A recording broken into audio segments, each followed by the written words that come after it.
ஃபாதருக்கும் சன்னுக்கும் அந்த ஒரு ரிலேஷன்ஷிப் இல்லை. ஏன்னாக்கா அந்த ஒரு பாண்ட் இல்லை அந்த இடத்துல. ரெண்டு பேரும் உட்காந்து பேசுறதில்ல, டைம் கொடுக்கறதில்ல, அப்படி இல்லை. ஒரு நேரத்தில் அந்த பையன் யோசிக்கிறா, எங்கள் அப்பாட்ட கேட்கலாமே, ஒரு சின்ன ஹெல்ப் கேட்கலாமே, நான் இவ்வளோ கஷ்டப்படுறேனே, ஒரு சின்ன ஹெல்ப் கேட்கலாமேன்னுட்டு. டக்குன்னு அந்த பையன் கேட்ட மாத்திரத்தில் அப்பா இல்லைன்னு சொல்கிறதே இல்லை. உன் அக்கௌண்ட் ஃபுல்லாக இவ்வளோக்கு, நீ இவ்வளோ கஷ்டப்படணும்னு அவசியமே இல்லை. வச்சிருக்க இன்ஹெரிட்டன்ஸ் அது நமக்கு தெரியல. அவர் நமக்காக வச்சிருக்க இன்ஹெரிட்டன்ஸ் தெரியாம ஓடினே இருக்கிறோம். நீ தெரிஞ்ச மாதிரி ஓகே, நானும் இயேசு வேற இல்ல, அவரும் நானும் ஒரு ஆவி, நம்ம ரெண்டு பேரும் we are not no more two but one in spirit ன்னு சொல்லுது. அப்ப நம்ம ரெண்டு பேரும் ஒண்ணு. அவருடைய அதாவது அவரோட சரீரத்தையும் ரத்தத்தை நம்ம எடுத்த மாத்திரத்துல, நமக்குள்ள வந்த மாத்திரத்துல நானும் அவரும் வேற இல்லை, எனக்குள்ளதான் அவர் இருக்காரு நம்ம நம்பிட்டோம்னா, நம்ம வந்து இயேசு நானும் வேற இல்லைன்னு நினைச்சோம்னா உடனே இயேசுக்குள்ளதான் எல்லா இன்ஹெரிட்டன்ஸ் இருக்கு. அவரோட ஆவியில எல்லாமே இருக்குது, வசதி எல்லா பிளஸ்ஸிங்ஸ் இருக்கு. அந்த ஆவியான இயேசுக்குள்ள எல்லா இன்ஹெரிட்டன்ஸ், அந்த இயேசு நமக்குள்ள இருக்கும்போது எல்லா இன்ஹெரிட்டன்ஸ் நமக்குள்ளதான் இருக்குது. ஸோ நம்ம அதை நம்பும் போது அதை வெளிப்படையா காணணும். இந்த அண்டர்ஸ்டாண்டிங் எப்போ வரும்னா ரிலேஷன்ஷிப் பர்சனல் டைம் கொடுக்கணும். நம்ம எப்போ ஆண்டவரோட உருவாடுறோமோ அப்போதான் இந்த ஒரு அண்டர்ஸ்டாண்டிங் வரும். ஆண்டவர் தனி இல்லை, எனக்குள்ள இருக்காரு, எனக்குள்ள வாசம் செஞ்சுட்டு இருக்காரு, நம்ம தான் அவருடைய ஆலயம் வீடுன்ட்டு அப்போதான் அந்த அண்டர்ஸ்டாண்டிங் வரும். அப்போதான் இந்த ஸ்பிரிச்சுவல் கிஃப்ட்ஸ் எல்லாமே ஆட்டோமேட்டிக்காக 1 by 1 நம்ம அன்லாக் பண்ணணும்.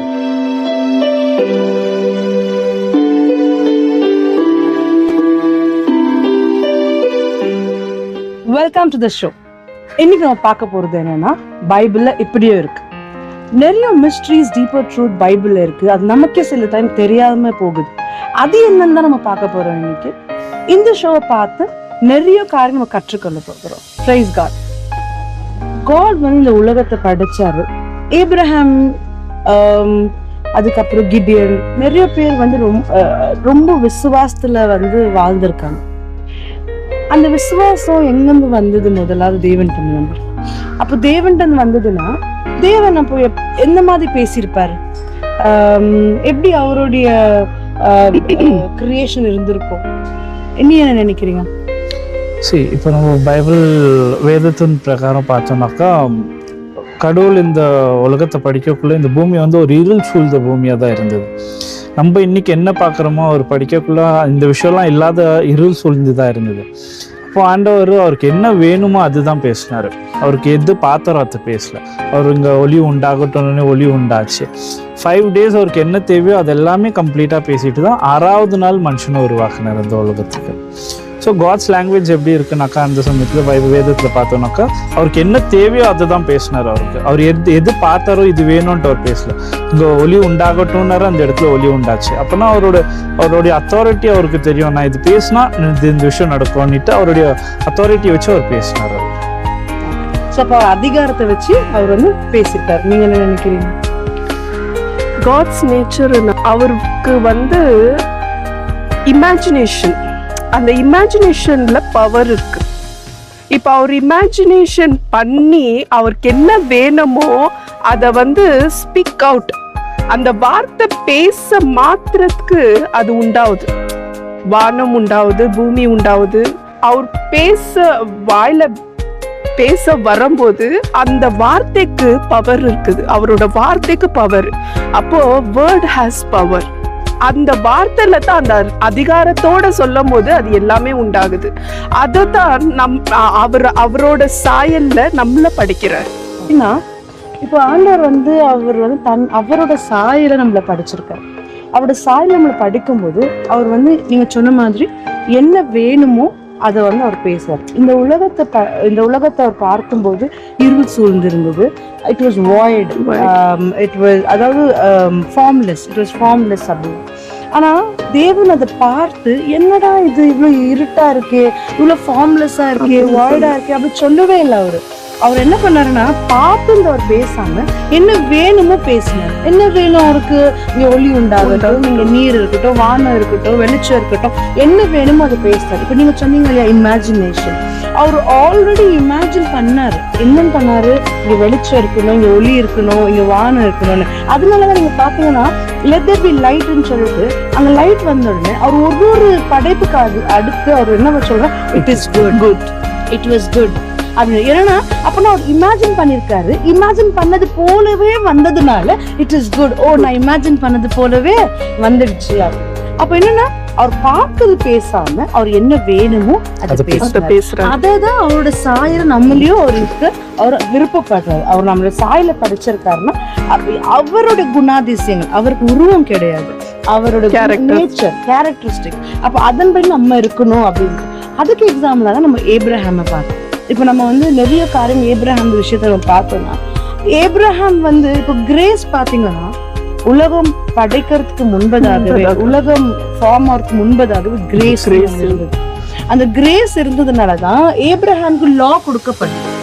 லா எப்ப வந்துச்சு நம்ம பார்க்கலாம், த்ரூ மோசஸ் வந்துச்சு. மோசஸ் வந்த மாதிரிதான் லா வருது. அப்ப லாவே இல்லாம ஏப்ரஹாம் எப்படி வாழ்ந்தாரு? கிரேஸ்ல வாழ்ந்தார், தேவனுடைய கிரேஸ்ல, அவர் கொடுத்த அந்த ப்ராமிஸ்ல வாழ்ந்தார். அதனாலதான் அவர்னால எல்லாமே ஓவர் கம் பண்ண முடிஞ்சிச்சு. இப்ப எக்ஸாம்பிளுக்கு இப்ப சாக்ரிஃபைஸ் பண்ண போகும்போது, பையனை சாக்ரிஃபைஸ் பண்ண போகும்போது பையன் கேட்கிறான், ஆடு எங்க அப்பா அப்படின்னு கேட்கணும். அப்போ இவர் வந்து, ஆடு இல்லப்பா, நீ தான் சாக்ரிஃபைஸ், உன்னதான் நான் சாக்ரிஃபைஸ் பண்ண போறேன் அப்படின்னு ஒரு வார்த்தை கூட சொல்றது இல்லை. ஏன் சொல்றது இல்லைன்னா அவர் தேவனோட சுபாவத்துல இருக்கிறார், தேவனோட நேச்சர்ல இருக்கிறாரு. அவர் என்ன சொல்றாரு சொல்லுங்க பார்க்கலாம், போய் திரும்ப வருவோம் சொல்லுங்க. அதாவது ஆடு எங்கன்னு சொல்லும் போது God will provide. அப்ப God will provide. அப்ப ஆண்டவர் கொடுப்பாரு அப்படின்னா நீ இல்ல சாக்ரிஃபைஸ். அவர் என்ன இமேஜின் பண்றாருன்னா, ஏன் புள்ள இல்ல சாக்ரிஃபைஸ், ஆண்டவர் ப்ரொவைட் பண்ணுவாரு. அதே மாதிரி நம்ம வந்து அவர் போய் அங்க டாங்கிஸை விட்டுட்டு, அவர் சர்வெண்ட்டை விட்டுட்டு அவர் சொல்றாரு, நாங்க போய் மேல போயிட்டு சாக்ரிஃபைஸ் பண்ணிட்டு, இப்ப பையனை சாக்ரிஃபைஸ் பண்ணிட்டாக்கா அவர் ஒண்டி தானே வரணும். ஆனா அவர் வருவோம் அப்படின்னு என்ன நீங்க சொன்னீங்களா, இமேஜினேஷன். இவர் என்ன பண்றாருன்னா இமேஜின் பண்றாரு. ஏப்ரஹாம் இமேஜின் பண்றாரு, நான் போயிட்டாக்கா என் பையனுக்கு ஈதர் தேவன் வந்து லைஃப் திரும்பவும் கொடுப்பாரு, இல்ல சாக அடிக்க மாட்டாருன்னு இமேஜின் பண்றாரு. ஏன்னு சொல்லுனா, ஆண்டவர் கொடுத்த வாக்கு எப்படி இருந்ததுன்னா, ஐசாக் மூலியமா தான் அநேக சொன்னாரு இல்லைங்களா. அப்ப அப்படி சொன்னதுனால அவருக்கு தெரியும், ஆண்டவர் இவருனால இப்படி சொல்லியிருக்காரு, அதனால என் பையன் மூலியமா தான் சன்னதி இருக்க போது, சோ கண்டிப்பா என் பையன் சாக மாட்டான் அப்படின்னு. அதே மாதிரிதான் அவர் மேல போறாரு. சோ நம்ம பார்த்தோம்னாக்கா ஹீப்ரூல இருக்குது, ஏப்ரஹாம் வந்து ஃபிகரேட்டிவ் சென்ஸ்ல இருந்தாராம். அப்படின்னா இமேஜினேஷன், என் பிள்ளை வந்து கண்டிப்பா ஆண்டவர் உயிர் கொடுத்து அனுப்புவாரு, நாங்க சேர்ந்தா வருவோம், தனியா வர மாட்டோம் அப்படின்னு சொல்லிட்டு. அப்ப என்னன்னா ஏப்ரஹாமும் கண்ணுல பாக்குறத நம்புறது இல்லை, தேவன் போல கண்ணுல பாக்குறத நம்புறது இல்லை. இப்ப நம்ம ரோமன்ஸ் 4:17 பாக்குறோம் என்ன இருக்குதுன்னா, ஏப்ரஹாம் வந்து ஹோப் அகேன்ஸ்ட் தி ஹோப். என்ன நினைக்கிறீங்க அதை பத்தி? சரி, இப்போ ஆப்ரஹாம் வந்து ஜீசஸ் வந்து காட் ஃபாதர் வந்து உன் பிள்ளையை பலி கொடுன்னு சாக்ரிஃபைஸ் பண்ணுன்னு சொல்லிடுறாரு. பட் ஆப்ரஹாமோட தாட் எப்படி இருந்திருக்கும்னா, அந்த மூமெண்ட்ல ஒரு ஃபுல் ஃபேத் வந்து கடவுள் மேலே இருந்திருக்கும். அவர் எப்படி ப்ராமிஸ் பண்ணியிருப்பாருன்னா, அநேக ஜாதிகளுக்கு தகப்பன் ஆக்குவேன் ஐசக் மூலியமா சொல்லிடுவாரு, தகப்பன் ஆக்கிட்டேன்றாரு. இப்போ ஐசக்கை வச்சுதான் அந்த அநேக ஜாதிகளுக்கு தகப்பன் ஆக்குவேன்னு சொல்லிட்டு ப்ராமிஸ் பண்றாரு. இப்போ சாக்ரிஃபைஸ் கொடுன்னு சொல்லிட்ட பிறகு தேவன் அந்த பிள்ளையை எடுக்குவாரா? ப்ராமிஸும் கொடுத்துட்டாரு, சாக்ரிஃபைஸும் பண்ண சொல்றாரு. இந்த இடத்துல என்ன பண்றாருன்னா, ஆப்ரஹாமோட ஃபேத்தை டெஸ்ட் பண்றாரு. எவ்வளோ நம்பிக்கை என் மேல இருக்காரு, என்னை விட பிள்ளை முக்கியமா, அந்த இடத்துல அந்த ஒரு டெஸ்ட்டை வைக்கிறாரு. ஆப்ரஹாம் வந்து இந்த டெஸ்ட்ல எப்படி பாஸ் ஆவாருன்றதுல தான். ஆனா ஆப்ரஹாமோட ஃபுல் ஃபேத் வந்து கடவுள் மேல இருந்தது. என் பிள்ளை எப்படி வந்ததுன்னு அது எப்படி வந்துச்சுனாக்கா, என்னோட பிலீஃப் நான் எப்படின்னு திங்க் பண்றேனாக்கா, ஜீசஸ் இது தேவன் வந்து 75 இயர்ஸ்ல வந்து அவருக்கு குழந்தை இல்லாத சமயத்துல அவர் வந்து ப்ராமிசிங் வேர்ட் கொடுக்குறாரு. அப்ப அந்த வேர்டை வந்து அவர் புடிச்சுக்குன்னு 100 இயர்ஸ் வரைக்கும் அவர் அந்த 25 இயர்ஸ் வரைக்கும் தேவன் சொன்ன வார்த்தையை நம்பி அதன்படிக்கு அவர் வாழ்றாரு. சில அப்டக்கல்ஸ் இருந்திருக்கலாம், பட் ஆனாக்கா அந்த குழந்தைய பார்த்து அவருக்கு முழுமையான நம்பிக்கை வந்திருக்கும். ஏன்னா 75 இயர்ஸ்ல தேவன் சொல்லும் போது அவருக்கு குழந்தையே இருக்கல. 25 இயர்ஸ் ஆஃப்டர் 25 இயர்ஸ் அவரு குழந்தைய சாரா பெற்று எடுக்கும் போது அவர் அந்த குழந்தைய பார்த்து தேவன் சொன்ன வாக்கு நிறைவேறிச்சு. அப்போ அவர் வந்து விசுவாசத்தின் தந்தையும் ஆகுறாரு, ஃபாதர் ஆஃப் மெனி நேஷன் ஆகுறாரு. ஃபாதர் ஆஃப் மெனி நேஷன் தேவன் சொன்ன ஆன பிறகு ஐசாக்கை எடுக்க மாட்டாரு. அவருக்கு அபாரப்பட்ட அந்த நம்பிக்கை இருந்துச்சு. அதுதான் ஹோப் அகேன்ஸ்ட் ஹோப். அந்த நம்பிக்கையில அவர் போனாரு. என் தேவன் வந்து ஐசாக் மூலியமா தான் ஜெனரேஷனை உருவாக்குறாரு. அப்போ ஐசாக்கை எடுக்க மாட்டாருன்னு அந்த நம்பிக்கைன்னு அவர் போனாரு. அதுக்கு தான் we will come backன்றாரு அவர். வந்து ஹோப் அகேன்ஸ்ட் ஹோப் என்னன்னா, ஏப்ரஹாமுக்கு புள்ளியே இல்லை. இப்போ அவருடைய எண்ணம் என்னன்னா, அந்த எலைசர் அந்த வேலை செய்யறவங்க தான் என்னுடைய சொத்தெல்லாம் எடுத்துக்க போறாங்க, ஏன்னா எனக்கு வந்து எந்த ஒரு ஜெனரேஷன்ஸ் இல்லை அப்படின்னு. அப்ப அவருடைய நம்பிக்கை என்னவா இருந்ததுன்னா, எலைசர் தான் எல்லாமே எடுத்துக்க போறாரு நம்பிக்கை. இப்ப அந்த நம்பிக்கைக்கு எதிராக இன்னொரு நம்பிக்கை தான் தேவன் எடுத்துட்டு வர்றாரு. என்னன்னா, உன்னை அநேக ஜாதிகள் தகப்பன் ஆக்குவாங்கிற நம்பிக்கை. இப்ப இவரோட நம்பிக்கையை அழிச்சு டிஸ்ட்ராய் பண்ணி தேவன் மேல அந்த நம்பிக்கை வைக்கிறோம், அந்த ப்ராமிஸ் மேல நம்பிக்கை வைக்கிறோம். எப்படி இந்த நம்பிக்கை வந்திருக்க முடியும்? அப்ப தேவன் என்ன சொல்றாருன்னா, டென்ட்டுக்குள்ள இருந்து நீ வெளியில வா.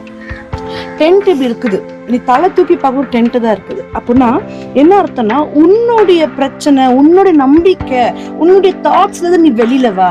நீ வெளியில வந்து தலை தூக்கி பாரு, ஸ்டார்ஸ் எவ்வளவு இருக்குது, அப்போ எவ்வளவு இருக்கு நீ கவுண்ட் பண்ணு. அப்போ அவர் கவுண்ட் பண்ண முடிஞ்சிருக்குமா? கண்டிப்பா முடிஞ்சிருக்காது. இப்போ அவர் என்ன சொல்றாருன்னா, இந்த கவுண்ட் பண்ண முடியாத அளவுக்கு உன்னை வந்து நான் சந்நிதியை பெருக செய்வேன். இப்போ அவர் என்ன பண்ணிருப்பாருன்னு நினைக்கிறீங்க? நைட் எல்லாம் உட்காந்து கவுண்ட் பண்ணிருப்பாரு. 1 புள்ள 2 புள்ள 3 புள்ள 4 புள்ள இல்லைங்களா? தேவன் பேசுறாரு, தூங்கி இருப்பாரா அன்னைக்கு? கண்டிப்பா கவுண்ட் பண்ண. அவர் சொல்ல சீஷோர மணல் எடுத்து நீ கவுண்ட் பண்ணு, கவுண்ட் பண்ண முடியாது அந்த அளவுக்கு. அப்ப என்ன பண்ண, நைட் சீஷோரை பார்க்கும் போது என்ன ஞாபகம் வந்துக்கோ, எனக்கு இவ்வளவு புல்லாக போகுது. அப்ப அந்த வானத்துல இருக்க ஸ்டார்ஸ் பார்க்கும் போது எனக்கு இவ்வளவு. அப்போ அவரோட நம்பிக்கை என்ன? எலைசர் தான் என்னுடைய சொத்து இருக்கு. இப்ப அந்த நம்பிக்கை என்ன ஆச்சு? டிஸ்ட்ராய் ஆச்சு. தேவன் அந்த நம்பிக்கையை டிஸ்ட்ராய் பண்ணி அவருடைய இமேஜினேஷன், அந்த இமேஜின். இப்போ தேவன் கூட நம்ம என்ன டிஸ்கஸ் பண்ணோம், அவர் கூட இமேஜின் பண்ணிருப்பாரு, இட் இஸ் குட்ன்றாரு ஒரு ஒன்று படிச்சுட்டு. அப்போ அதே நேச்சரை ஏப்ரஹாம் கற்றுக் கொடுக்குறாரு. அப்போ என்னன்னா, 25 இயர்ஸ் ஏப்ரஹாம் வெயிட் பண்றாரு பிள்ளைக்காக. அந்த 25 இயர்ஸ் அந்த ப்ராமிஸ் அவர் பர்சுவேட் பண்ணிருப்பாரு. அந்த பர்சுவேட் 100% ஆமா என் தேவன் ப்ராமிஸ் தான் கரெக்ட்னு பர்சுவேட் பண்ற அளவுக்கு தேவன் வெயிட் பண்ணாரு.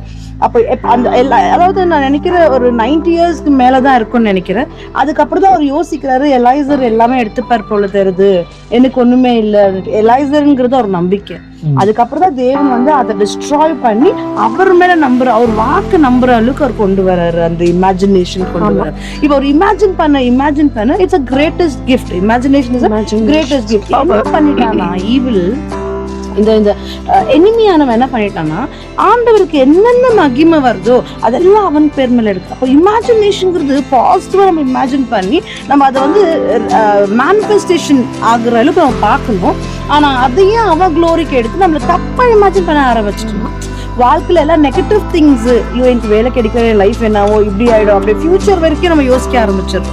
அப்போ ஒரு ஃபேமிலி லைஃப்ல எதனா ஒன்று சரியா இல்லைன்னாக்கா ஃபியூச்சர் என்ன ஆகணும், அந்த ஃபியூச்சருக்கு யோசிக்க ஆரம்பிச்சிடும். அதுதான் நம்மளோட நம்பிக்கை.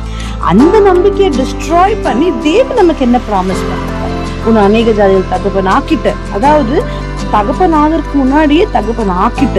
இதுதான் காட்ஸ் லாங்குவேஜ், இதுதான் ஆண்டவர் பேசுற விதம். அவர் எல்லாமே முன்கூட்டியே பிளான் பண்ணிட்டுக்கிறாரு. நீங்க என்ன நினைக்கிறீங்க அதை பத்தி? எல்லாமே அவர் பிளான் பண்ணிருக்கிறாரு. எதுவுமே நமக்கு வந்து இதுக்கு மேல் எதுவுமே இல்லை, எல்லாமே முடிச்சுட்டாருன்னு இருக்குது வசனம். நீங்க என்ன நினைக்கிறீங்க அதை பத்தி? இப்போ நம்ம நிறைய பேரை பார்க்குறோம். இப்போது நிறைய பேர் வந்து எனக்கு உடம்பு சரியில்லைன்னு சொல்கிறாங்க, ஐ எம் சிக்குன்ட்டு. பட் ஆஸ் பர் பைபிள் பார்த்தோன்னா we are healed by the wounds of கிரைஸ்ட்னு இருக்கு. அப்போ வேதம் போய் சொல்லுதா? அவங்க பேசுகிற பாஷையும் அவங்க ஃபேத் ஐ அம் சிக்னு சொல்லும்போது வசனத்துல யூ ஆர் ஹீல்ட்னு இருக்கு. சரி, மேட்ச் ஆகுது. என்ன எக்ஸாம்பிள் எடுத்துக்கலாம், வார்த்தையில் இருக்கேன், கடவுளுக்குள்ளே இருக்கேன், பட் ஜுரம் வரப்போ எனக்கு உடம்பு சரியில்லையேன்னு சொல்கிறேன். பட் அந்த ஃபேத் வந்து கான்ட்ராக்டிங். அப்போ என்னன்னாக்கா டிஸ்ஒபீடியன்ஸ். இப்போ ஃபேத்தும் ஆக்ஷனும் ஈக்குவலாக ஒரே லெவலில் இருந்தால் தான் that will come to pass. இப்போ நம்ம எவ்வளோ வார்த்தை படிக்கிறோம், எல்லாமே பண்ணுறோம், எல்லாமே ஈக்குவலாக போயிட்டுருக்கு. பட் ஒரு சூழ்நிலை வரக்குள்ள நம்ம டக்குன்னு விழுந்து போயிடுறோம், இல்லை தாட்ஸுங்க நிறைய. சரி, சாதாரண ஒரு தாட்ஸ் கொடுக்கறது இல்லை, மல்டிபிள் தாட்ஸ் கொடுத்துட்டே இருக்கு. நம்ம வந்து கொஞ்சம் கேப் ஓபன் பண்ற டோர்னா மேல மேல மேல கார்னிஷ் பண்ணி, ஏன்னாக்கா ஒரு தாட்ஸ்ல யாருமே இக்னோர் பண்ணிட்டு போயிடுவாங்க. மல்டிபிள் தாட்ஸ் எது கொடுக்குறான்னா ஒன்றும் இல்லைன்னா விழுந்து போக மாட்டாங்களா, இவங்க வந்துட்டு கொடுத்துட்டே இருக்கா பேக் டு பேக். ஒரு நிமிஷத்துக்கு எவ்வளோ தாட்ஸ் மைண்டுக்குள்ளே ஓடிட்டே இருக்கு.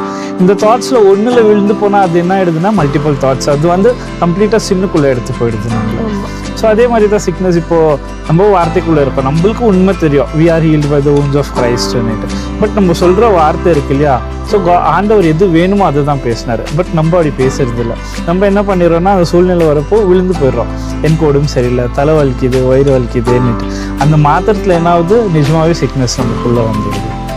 சரிங்களா? எனக்கு ஆக்சுவலி ஒரு என்னோட கசின் பிரதர் ஒருத்தர் அப்படிதான், உடம்பு சரி நல்லா இருக்காப்புல, ஆனா ஆஃபீஸ்ல லீவ் வேணும், அதனால எனக்கு உடம்பு சரியில்லை அப்படின்னு சொல்லி லீவ் எடுத்து தரோம்.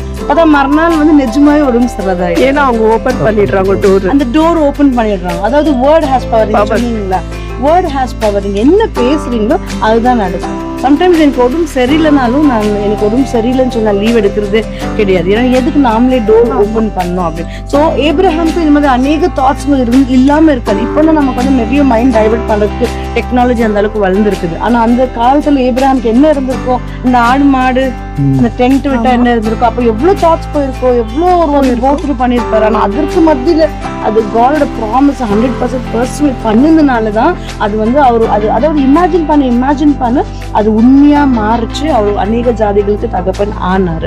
அப்ப தேவன் என்ன சொல்றாருன்னா, ஆகிறதுக்கு confess with mouth and believe in the heart. Okay, அப்போ அப்பா ஆகிறதுக்கு முன்பதாகவே நான் ஆக்கிட்டேன்றார் தேவன். அதான் அவரோட லாங்குவேஜ். அப்ப நம்மையும் அப்படிதான் அவர் பிளஸ் பண்ண. எஃபிஷியன்ஸ் 1:3 பார்த்தேன், நான் சொல்றாரு I have blessed with all spiritual gifts. அப்ப எல்லாமே அவர் பிளஸ் பண்ணிட்டாரு நம்மள. ஆனா நம்ம இன்னைக்கு என்ன பேசுறோம், எப்படி பேசுறோம் சொல்லுங்க பார்க்கலாம். சிக்னஸ், டெத், அப்புறமா நமக்கு வறுமை, பிரச்சனை, போராட்டம், இது ஆண்டவர் எது பண்ணக்கூடாதுன்னு சொன்னாரோ நம்ம அதை தான் இப்ப பண்ணிட்டு இருக்கோம். கரெக்ட். அப்ப அவர் நம்ம அதெல்லாம் பேசக்கூடாதுன்றார் ஆண்டவர். டு நாட் வரின்றார். இப்ப டு நாட் வரினா, இப்ப மனுஷங்க சில பேர் என்ன கேக்குறாங்க, எப்படி வரி பண்ணாம இருக்க முடியும், எப்படி வரி பண்ணாம இருக்க முடியும் அப்படின்னு கேக்குறாங்க. இப்ப நான் என்ன சொல்றேன்னா, நமக்கு வரி பண்ண முடியாத அளவுக்கு எபிலிட்டி இருக்கிறதுனாலதான் தேவன் நமக்கு வரி பண்ணாதன்னு சொல்ல. ஏன்னா அவர் சொல்லவே மாட்டார் இல்லைங்களா. அவர் ஏன் சொல்லுவாரு, எபிலிட்டி இல்லாம சொல்றதுக்கு அவர் ஞானவான் இல்லைங்களா. அப்ப நமக்கு எபிலிட்டி இருக்கு, நம்மளால வரி பண்ணாம இருக்க முடியும். எப்போ அப்படின்னு சொன்னா அவர் நேச்சரை நம்ம ஃபாலோ பண்ணணும், அவர் நேச்சரை நம்ம புரிஞ்சுக்கணும் இல்லைங்களா. அப்போ என்னன்னா அவர் சொல்ல, நான் ஆசீர்வதிச்சுட்டேன் உன்னேன்னு. அப்போ இன்னுமே எனக்கு ஆசீர்வாதமே இல்லைன்னு நான் சொல்லும் போது, அப்ப என்னோட வார்த்தை அப்போ கண்ணில் பாக்குறத நம்ம பேசுறோம் இன்னைக்கு. இதுதான் இப்போ முக்கியமா நம்ம டிஸ்கஸ் பண்ண வேண்டிய விஷயம். கண்ணில் பாக்குறதுதான் மனுஷங்க இன்னைக்கு என்ன பண்றாங்க, பேசுறாங்க. அதனாலதான் என்ன பேசுறோமோ அது நடக்குது. ஆண்டவர் சொல்றாரு, கண்ணில் பாக்குறது பேசாம எவிடன்ஸே இல்லைனாலும் நம்ம நம்புறோம் பாருங்க, ஆண்டவர் எங்களுக்கு முடிச்சுட்டாருன்னு. அதுதான் ஃபேத். நீங்க என்ன நினைக்கிறீங்க? அது ஃபேத்துனாக்கா இப்போ நம்ம நிறைய விஷயம் வந்து நம்ம பார்த்தா தான் நம்புவோம். எனக்கு இப்போ ஒரு மிராக்கிள் இந்த இடத்துல நடக்குது, நான் கண்ணு பார்க்குறேன் லைவாக, எனக்கு இந்த இடத்துல தெரியுது, ஓகே இந்த இடத்துக்கு போனால் எனக்கு மிராக்கிள். நிறைய பேர் இந்த செஷன்ஸ் நடத்துவோம், அனாயிண்டட் செஷன்ஸ்ன்னு. ஏன்னா யோசிக்க, அனாயிண்டட் செஷனா, அனாயிண்ட் ஆனவரே நமக்குள்ளதான் இருக்காரு, அனாயிண்ட் ஆனவரே நமக்குள்ளதான் இருக்காரு, ஒண்ணுமே இல்ல. அபிஷேகப்பட்ட தேவன் நமக்குள்ள இருக்காரு. இவங்களால எப்படி நம்மளுக்கு அனாயிண்டிங் கொடுக்க முடியும்? ஏன்னா அனாயிண்ட் ஆனவரே நம்ம உள்ளதான் இருக்காரு. அதுதான் நம்ம வந்து தேவனோட நேச்சரை புரிஞ்சுக்காத வரைக்கும் நமக்கு வந்து எப்பவுமே கன்ஃபியூஷன்ஸ், எப்பவுமே வந்து அந்த சாட்டிஸ்ஃபேக்ஷன் இருக்கிறது இல்லை நமக்கு. அதான் ஓசாயால சொல்றாரு இல்லைங்களா, 4:6, என் ஜனங்கள் அறிவில்லாத தன்மையினால் அழிஞ்சு போய் கொண்டிருக்கிறாங்க. அவர் தேவனை அறிகிற அறிவு இல்லாததுனால அழிந்து போகிறார். அப்படின்னு என்ன அர்த்தம்? கர்த்தருடைய வார்த்தையை நம்ம புரியாத வரைக்கும் நம்ம லைஃப்ல வந்து அந்த ஒரு மேனிஃபெஸ்டேஷன் பார்க்க முடியாது. ஆண்டவர் நம்மளை ஆசீர்வதிக்கிறாரு இல்லைன்ட்டு இல்லை, ஆனா நம்ம புரிதலோட இருக்கும்போது நம்ம அழுந்து கதறி கேட்கணும்னு அவசியமே இல்லை. தேவன் நம்ம அந்த ரிலேஷன்ஷிப்ல இருக்கும்போது, அதான் இப்போ ஏப்ரஹாம் பாத்தீங்கன்னாக்கா அவருடைய வைஃபை கூட்டிட்டு வராரு வெளியில. மெல்கிசேதேக்கு வரும்போது தன்னுடைய வைஃப்னு சொல்லாம சிஸ்டர்ன்றார். எதுக்கு தெரியுங்களா? சிஸ்டர் பயத்துல இல்லைங்களா. ஏன் பயப்படுறாரு? ஏன்னா அவர் இன்னுமே பர்சுவேட் பண்ணல, அதனால பயம். ஏன்னா தேவன் சொல்ல, பயத்தின் ஆவியை கொடாமலும் நான் தைரியத்தின் அப்படின்ட்டு. அப்போ ஆண்டவர்கிட்ட போயிட்டு ஏப்ரஹாம், ஆண்டவரே நான் தப்பு பண்ணிட்டேன், சாரி பண்ணிக்கோங்க, அவர் கேட்கல. ஏன்னா தேவனுக்கும் தெரியும் இவர் ஃபிளஷ்ல இருக்கிறாரு, இன்னும் பர்சுவேட் பண்ணணும். ஏப்ரஹாமுக்கும் தெரியும் என் தேவன் என்கிட்ட உறவுல இருக்கிறாரு, கண்டிப்பா அவர் வந்து எனக்கு இன்னும் கற்றுக் கொடுப்பாரு, நான் இன்னும் ஸ்ட்ராங் ஆகும். அதுக்காக நீ சாரி கேட்க கூடாது, தப்பு பண்ணிட்டேன்னு நான் சொல்லல. ஓகே, சாரி கேட்கணும், கன்ஃபெஸ் பண்ணணும் ஆண்டவர்கிட்ட. அது அப்படி ஒரு பக்கம் அப்படி இருந்தாலும் நம்ம ரிலேஷன்ஷிப் தான் முக்கியம் தேவன்ட்டு. அது உறவுல இருக்கும்போது ஆண்டவர் நமக்குள்ள இருக்காருன்னு ஃபர்ஸ்ட் நம்ம நம்பணும். இன்னைக்கு என்ன ஆயிடுச்சுன்னா, சபைக்கு போகணும், அந்த நேரத்துக்கு ஜபிக்கணும், வரணும், ப்ரேயர் பண்ணணும், பைபிள் எடுக்கணும், அரை படிக்கணும், முடிஞ்சிச்சு. இப்படிதான் வந்து ஸ்பிரிச்சுவல் லைஃப்ல லீட் பண்ணிக்கிறோம். ஏன்னா எல்லாமே நமக்கு தெரியும், நம்ம நினைச்சுக்கிறோம். ஆனா அது இல்லை. என்ன சொல்லுவோம், இப்போ ரொம்ப நிறைய இடத்துல பார்க்குறோம். ஆண்டவரை எப்படி பார்த்துட்டு இருக்காங்கன்னா, ஒரு ஸ்டேஜுக்கு மேலே ஒரு ஃபர்ஸ்ட் லெவல், நம்ம கிரவுண்ட் லெவல்ன்ற மாதிரி வச்சுருக்குறாங்க. இப்போ நம்ம ஒரு சின் பண்ணிட்டோம்னாக்கா, ஐயோ ஆண்டவர் என்ன பனிஷ் பண்ணிவிடுவாரா? பட் அவரோட லவ்விங் காட் தான், அவர் பனிஷ் பண்ணுறவரே இல்லை. நம்ம பண்ணுறோன்னாக்கா, இப்போ அவருக்கு தெரியாதவா நம்ம சின்ஸ் எல்லாம் எடுத்து பண்ணாரு. நம்ம எல்லா சின்னும் பண்ணுவோன்னு அவருக்கும் தெரியும். என்னன்னாக்கா, காடு பைபிள் எப்படி இருக்குன்னா, என்ன ஒரு மாஸ்டராக பார்க்காதீங்க, என்ன ஒரு ஃப்ரெண்டாக பாருங்கன்றாங்க. நம்ம என்ன பண்ணிடுறோம்னா, ஒரு மாஸ்டரா பார்த்துறோம். அதனால நமக்கு சின்ன தப்பான கில்ட்ல நம்ம ஸ்டார்ட் பண்ணி, அந்த கில்ட்டை எடுக்கிறதுக்கு தான் தேவன் வந்து கிறிஸ்து இயேசுவை வந்து இந்த உலகத்துக்கு மாம்சத்துல வர வச்சாரு. அவர் வந்து நமக்கு எல்லாமே முடிச்சு. இப்போ இந்த அண்டர்ஸ்டாண்டிங் எப்படி வரும்னாக்கா, இப்போ எக்ஸாம்பிளுக்கு ஒரு அப்பா பிள்ளை எடுத்துக்கலாம். இப்போ அப்பா வந்து ஒரு பிள்ளைக்கு லட்சக்கணக்கில் சேர்த்து வச்சுக்கிறாரு. ஆனால் இந்த பிள்ளை ஓடிட்டே இருக்கா, கஷ்டப்பட்டுட்டே இருக்கா. ஏன்னா இப்போ அந்த ஒரு ரிலேஷன்ஷிப் இல்லை, ஃபாதருக்கும் சன்னுக்கும் அந்த ஒரு ரிலேஷன்ஷிப் இல்லை. ஏன்னாக்கா அந்த ஒரு பாண்ட் இல்லை அந்த இடத்துல. ரெண்டு பேரும் உட்காந்து பேசுறதில்ல, டைம் கொடுக்கறதில்ல, அப்படி இல்லை. ஒரு நேரத்தில் அந்த பையன் யோசிக்கிறா, எங்கள் அப்பாட்ட கேட்கலாமே, ஒரு சின்ன ஹெல்ப் கேட்கலாமே, நான் இவ்வளோ கஷ்டப்படுறேனே, ஒரு சின்ன ஹெல்ப் கேட்கலாமேன்னுட்டு. டக்குன்னு அந்த பையன் கேட்ட மாத்திரத்தில் அப்பா இல்லைன்னு சொல்கிறதே இல்லை. உன் அக்கௌண்ட்டு ஃபுல்லாக இவ்வளோக்கு, நீ இவ்வளோ கஷ்டப்படணும்னு அவசியமே இல்லை. வச்சிருக்க இன்ஹெரிட்டன்ஸ் அது நமக்கு தெரியல. அவர் நமக்காக வச்சிருக்க இன்ஹெரிட்டன்ஸ் தெரியாம ஓடினே இருக்கிறோம். நீ தெரிஞ்ச மாதிரி, ஓகே நானும் இயேசு வேற இல்ல, அவரும் நானும் ஒரு ஆவி, நம்ம ரெண்டு பேர் we are not no more two but one in spirit வசனம் சொல்லுது. அப்ப நம்ம ரெண்டு பேரும் ஒண்ணு. அவருடைய அதாவது அவரோட சரீரத்தையும் ரத்தத்தை நம்ம எடுத்த மாத்திரத்துல, நமக்குள்ள வந்த மாத்திரத்துல நானும் அவரும் வேற இல்லை, எனக்குள்ளதான் அவர் இருக்காரு நம்ம நம்பிட்டோம்னா, நம்ம வந்து இயேசு நானும் வேற இல்லைன்னு நினைச்சோம்னா, உடனே இயேசுக்குள்ளதான் எல்லா இன்ஹெரிட்டன்ஸ் இருக்கு. அவரோட ஆவியில எல்லாமே இருக்குது, எல்லா பிளெஸிங்ஸ் இருக்கு. அந்த ஆவியான இயேசுக்குள்ள எல்லா இன்ஹெரிட்டன்ஸ், அந்த இயேசு நமக்குள்ள இருக்கும்போது எல்லா இன்ஹெரிட்டன்ஸ் நமக்குள்ளதான் இருக்குது. சோ நம்ம அதை நம்பும் போது அதை வெளிப்படையா காணும். இந்த அண்டர்ஸ்டாண்டிங் எப்போ வரும்னா, ரிலேஷன்ஷிப் பர்சனல் டைம் கொடுக்கணும். நம்ம எப்போ ஆண்டவரோட உருவாடுறோமோ அப்போதான் இந்த ஒரு அண்டர்ஸ்டாண்டிங் வரும். ஆண்டவர் தனி இல்லை, எனக்குள்ள இருக்காரு, எனக்குள்ள வாசம் செஞ்சுட்டு இருக்காரு, நம்ம தான் அவருடைய ஆலயம் வீடுன்ட்டு அப்போதான் அந்த அண்டர்ஸ்டாண்டிங் வரும். அப்போதான் இந்த ஸ்பிரிச்சுவல் கிஃப்ட்ஸ் எல்லாமே ஆட்டோமேட்டிக்கா 1 by 1 நம்ம அன்லாக் பண்ண முடியும். இப்போ நம்ம வந்து அழகான விஷயம் நம்ம பார்த்தோம். தேவனோட ஒரு ரிலேஷன்ஷிப்ல இருக்கிறது தான் நமக்கு வந்து நிறைய நமக்காக தேவன் வைத்திருக்கிற எல்லா இன்ஹெரிட்டன்ஸும் நம்ம எப்படி சுதந்திரித்து கொள்ள முடியும், அது எப்படி நம்ம வாழ்க்கையில மேனிஃபெஸ்ட் ஆகுங்கிறது நம்ம இதை பார்க்கும்போது, அதாவது அவரோட ரிலேஷன்ஷிப் இருக்கும்போது நம்ம இன்னும் நிறைய காரியம் என்ன அவரோட ரிலேஷன்ஷிப்ல இருந்தா நம்ம எப்படி சுதந்திரத்து கொள்ளலாம், இன்னும் எப்படி வந்து நம்ம பைபிள்ல நம்மளோட ஃபோர்ஃபாதர்ஸ் எப்படி எல்லாம் ரிலேஷன்ஷிப்ல இருந்து அவங்க சுதந்திரத்தை கொண்டாங்க, நாம எப்படி அதே மாதிரி இருக்கலாங்கிறது நிறைய பார்க்க போறோம். இனி வர ஷோஸ்ல, இனி வர எபிசோட்ஸ்ல பார்க்க போறோம். நீங்க தவறாம இதை நீங்க ஃபாலோ பண்ணிக்கோங்க, சப்ஸ்கிரைப் பண்ணுங்க, லைக் பண்ணுங்க, நிறைய பேர் ஷேர் பண்ணுங்க. சத்தியத்தை நிறைய பேர் தெரிந்து கொள்ளட்டும், அறிந்து கொள்ளட்டும். இன்னும் நிறைய டீப்பர் ட்ரூத்ஸ் நம்ம கத்துக்கலாம் வரும் ஷோஸ்ல. தேங்க்யூ. Praise the Lord.